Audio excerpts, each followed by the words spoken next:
இளைய சமுதாயம் ஆன்மீகத்தின் பக்கம்லாம் போல இல்லை. ஆன்மீகம்னா என்ன நம்ம எடுத்துன்னு போல. குழந்தைங்களுக்கு நம்ம ஆன்மீகம் சொல்லித்தரல. ஆன்மீகன்ற பேரில் ஏதோ ஒரு வாழ்வியல் முறையை சொல்லித்தரோம். வெள்ளை சட்டை போட்டுக்கணும், இல்லை தாடி வச்சிடணும், பக்குவமாக இருக்கணும், எங்கெங்கங்க வாங்க வாங்க அப்படி எங்கெங்கன்னு பேசணும். நீ வா பொண்ணு பேசக்கூடாது. கரெக்ட் தானுங்களே? ஆனால் எதனா ஒரு மதத்தை பின்பற்றி நெத்தியில் எதனா பூசிக்கணும், நாமமோ பட்டியோ ஏதோ ஒன்று பண்ணிக்கணும், இல்லைன்னா சிலுவையோ இல்லை தொப்பியோ மாட்டிக்கணும். அப்போ தான் நீங்கள் யார்? அதெல்லாம் ஆன்மீகவாதி இல்லைங்கய்யா, மதவாதிகள். மதப்பற்று மனிதனுக்கு குறைஞ்சினே வருதுன்னு சொன்னால் கரெக்டு, ஓரதான் செய்யும். அதுவும் நாங்கள்லாம் என்ன மாதிரி ஆளுங்கள்லாம் வந்துட்டோம். அதனால் என்ன தான் அவன் மதப்பற்று போக தான் செய்யும். மதத்தோட உண்மை சாரம் புரிஞ்சு எடுத்துக்கிட்டு எது தேவையோ அதை எடுத்து என்ன பண்ணோம் நம்ம அந்த மாதிரி கொண்டு சேர்க்கல.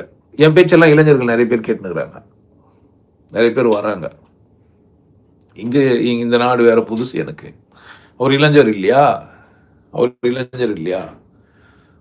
இன்னும் குழந்தைங்களாம் இருக்குது. 13 வயசு 12 வயசு குழந்தைங்களாம் என்கிட்ட உபதேசம்லாம் வாங்கியிருக்கிறாங்க.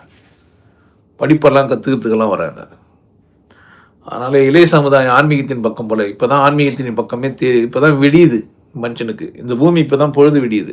என்ன மாதிரி ஆள் வந்த பேர் தான் இப்போ தான் சொல்கிறேன் நான். கடவுள் ஒன்று தான், தெய்வத்துக்கும் கடவுளுக்கும் வித்தியாசம் தெரியாமல் வளர்ந்துக்கிறீங்க. இல்லை, இந்து கடவுள்னால் நிறைய இருக்குது. விநாயகர் கடவுள் இல்லைங்க, தெய்வம். முருகர் கடவுள் இல்லைங்க, தெய்வம். உங்களுக்கு கடவுள் தெய்வம் பதத்துக்கே தெரியாமல் நிறைய பேர் ஆன்மீகவாதியாக சுற்றி நிற்கிறீங்க. சாம்பலா போகிறேன்றீங்க. எவனா ஒருத்தன் கோவப்படுறீங்க. சாம்பலா போகிறீங்களே, என்ன கோவப்படலாமா? அப்போ நெத்தியில் திருநீர் வச்சு என்ன பிரயோஜனம்? எவனா திருநீர் வச்சுக்கிறத பார்த்து டென்ஷன் ஆகிடுவான். அப்போ எதுக்கு தான் திருநீர் வச்சுக்கிறான் அப்போ அவன்? ஆனால் எதுடா திருநீர் வச்சுக்கிறேன்னு கேளுங்கன்னா சொல்லுவான், சுடுகாடுக்கு போகிறேன், சாம்பலம் ஒரு பிடி சாம்பலம் வராது, அது புரிய வைக்கிறதுக்காக வச்சுக்கிறேன். ஒரு பிடி சாம்பலம் வராது, கம்முன்னு போயேன்டான்னு கேட்டால் போவான். இது கேட்டு நிறைய பேர் டென்ஷன் ஆகி வீடியோ கட் பண்ணி போடுவான். யாருக்கு என்ன பண்ண முடியும்? அப்போ குழந்தைங்களுக்கு ஏன் எனக்கு ஆன்மீகம் போய் சேரல?